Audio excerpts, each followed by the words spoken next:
नमस्कार, मैं प्रदीप कुमार। आप देख रहे हैं हरियाणा डेली न्यूज। आज तारीख 31 दिसंबर 2024, वार मंगलवार। पहले सुर्खियां। एचएसएससी चेयरमैन हिम्मत सिंह का आया बयान, सीटी परीक्षा जल्द होगी। ग्रुप डी की वेटिंग लिस्ट का रिजल्ट जनवरी में हो सकता है डिक्लेयर। जानेंगे पूरी खबर। हरियाणा के गांव में बेहतर होगी स्वास्थ्य सेवाएं, खुलेंगे 198 हेल्थ एवं वेलनेस सेंटर। जानेंगे पूरी खबर।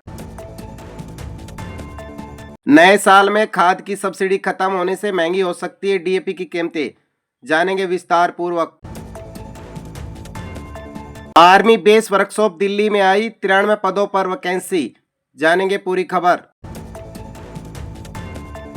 ग्रामीण प्रॉपर्टी के विवाद होंगे अब खत्म, करोड़ों लोगों को सरकार देगी मालिकाना हक। शुरू हुआ सर्वे।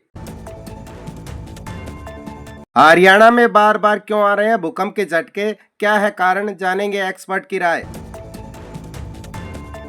हरियाणा में नए साल पर होगी कड़ाके की ठंड, आज कई जिलों में कोहरे का अलर्ट। जानेंगे पूरी खबर। अब खबरें विस्तार से। हरियाणा स्टाफ सिलेक्शन चेयरमैन हिम्मत सिंह का आया बयान, सीटी परीक्षा होगी जल्द। ग्रुप डी की वेटिंग लिस्ट भी जनवरी में होगी डिक्लेयर। बता दें, एचएससी चेयरमैन ने एक प्रेस कॉन्फ्रेंस कर बताया कि एचएससी ने पिछले पूरे साल में 56,800 युवाओं को भर्ती किया है। उन्होंने बताया 56 दिनों में 28 परीक्षाएं ली गई हैं। पिछले साल ली गई वार्षिक परीक्षाओं का कैलेंडर भी बताया और आने वाले साल के कैलेंडर के बारे में भी जानकारी दी। उन्होंने कहा कि हर ग्रीवेंसेस को जल्द से जल्द हल किया जाएगा।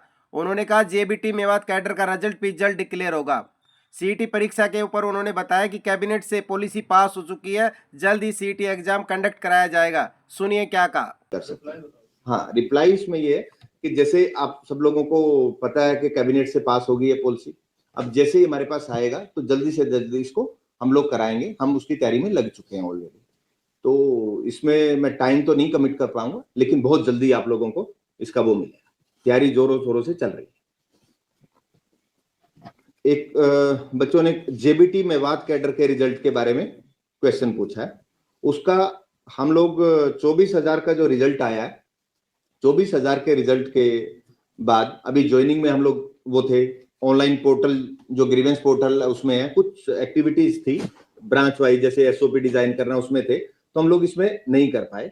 लेकिन अभी जेबीटी में हम स्क्रूटनी कैसे हो और स्क्रूटनी के टाइम पे जो लिटिगेशन होती है उसको कैसे डिक्रीज करें, बच्चों को टाइम दे के है, उस पर हम प्लानिंग कर रहे हैं। बड़ा जल्दी ही आई थिंक जनवरी में इसको हम स्क्रूटनी इसका स्टार्ट कर दें। कुछ बच्चों ने टीजीटी की वेटिंग लिस्ट, ग्रुप डी की वेटिंग लिस्ट और एफएसएल, ये क्वेश्चन पूछे गए हैं, तो ये तीनों ही हम बड़ा जल्दी इसको कर दें। कब तक कर देंगे? जनवरी में इनको कंप्लीट कर दें। हरियाणा सरकार ग्रामीण क्षेत्रों में चिकित्सा सुविधाएं बेहतर करने के लिए निरंतर प्रयास कर रही है। इसी कड़ी में आयुष्मान भारत योजना के तहत प्रदेश में 198 हेल्थ व वेलनेस सेंटर खोले जाएंगे। प्रत्येक हेल्थ वेलनेस सेंटर की बिल्डिंग बनाने में 40 लाख रुपए की लागत लगेगी। सबसे ज्यादा 45 हेल्थ वेलनेस सेंटर रेवाड़ी जिले में खुलेंगे, जबकि पानीपत में 24 और जींद जिले में 21 खोले जाएंगे। इस तरह जनरल हेल्थ सर्विस के डायरेक्टर की ओर से इन हेल्थ और वेलनेस सेंटर के निर्माण के लिए लोक निर्माण विभाग को बजट जारी किया गया है।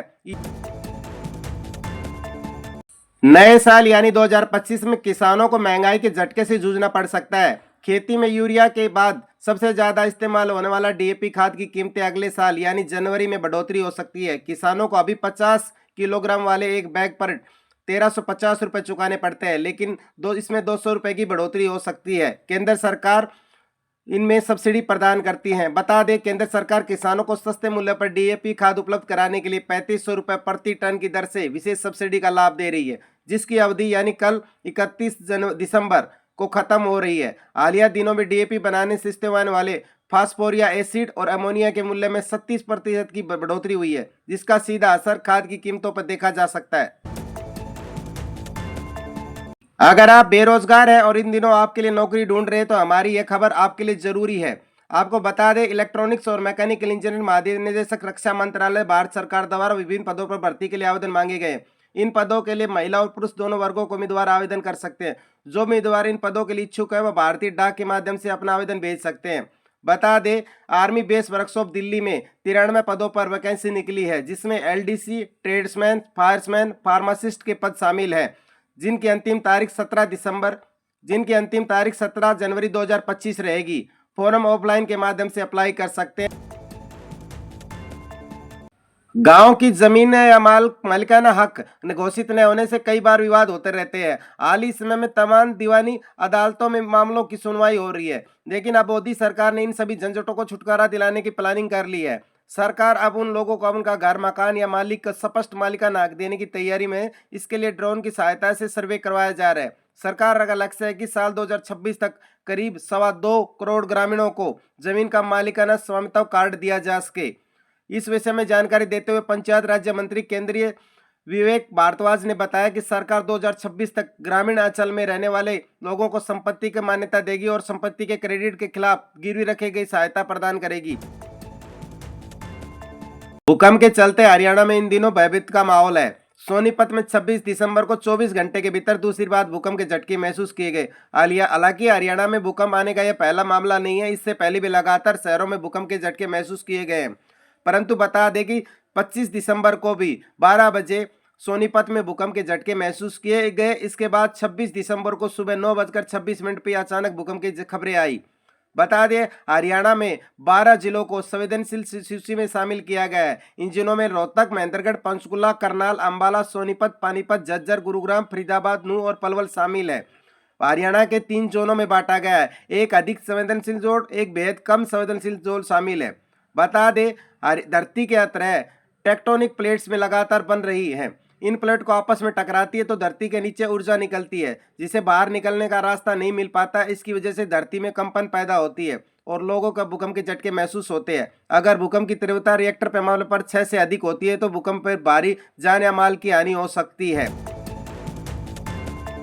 हरियाणा में नए साल में होगी कड़ाके की ठंड। बता दें, पहाड़ी इलाकों में हो रही बर्फबारी और बरसात से हरियाणा में ठंड का प्रकोप देखने को मिल रहा है। मौसम विभाग का कहना है कि नए साल के शुरुआत में ठंड और अधिक बढ़ने की संभावना है। बता दें, सोमवार को हरियाणा का सबसे न्यूनतम तापमान 4.1 डिग्री सेल्सियस नोट किया गया। नारनौल में रात का तापमान 6.3 डिग्री सेल्सियस रिकॉर्ड किया गया। उधर बालाघाट, जींद और भिवानी जिलों का तापमान सबसे कम दर्ज हुआ है। बता दें कि 1 जनवरी को विभाग द्वारा प्रदेश के 11 जिलों में घने कोहरे की चेतावनी का अलर्ट जारी किया गया है, जिसमें सिरसा, फतेहाबाद, जींद, भिवानी, रोहतक, चरखी दादरी, झज्जर, महेंद्रगढ़, रेवाड़ी और गुरुग्राम शामिल है। यहाँ 50 मीटर से कम विजिबिलिटी होने के आसार नजर बने हुए हैं। विशेषज्ञों का मानना है कि बरसात और ओलावृष्टि के बाद वातावरण में नमी की मात्रा बढ़ गई है और वायुमंडल की ऊपरी परतों में घना कोहरे होने के कारण धूप नहीं निकल पा रही है। बता दें कि नए साल के शुरुआत में घने कोहरे के चलते अंबाला, अमृतसर और दिल्ली की तरफ जाने वाली 25 ट्रेनों को प्रभावित होना पड़ा है और 10 ट्रेनों को रद्द करना पड़ा है। 14 ट्रेनों को अपने निर्धारित समय से 9 घंटे देरी से चल रही है। मौसम विभाग द्वारा नए साल पर प्रदेश में 14 जिलों में शीतलहर और ठंड का येलो अलर्ट जारी किया गया। इसी के साथ आज की खबरें समाप्त हुई। कल फिर मिलेंगे हरियाणा की महत्वपूर्ण खबरों के साथ। सभी और भाइयों और बहनों से अनुरोध है, प्लीज चैनल को सब्सक्राइब करें और बेल आइकन को दबाएं ताकि आपको हरियाणा की हर महत्वपूर्ण खबर समय समय पर मिलती रहे। धन्यवाद।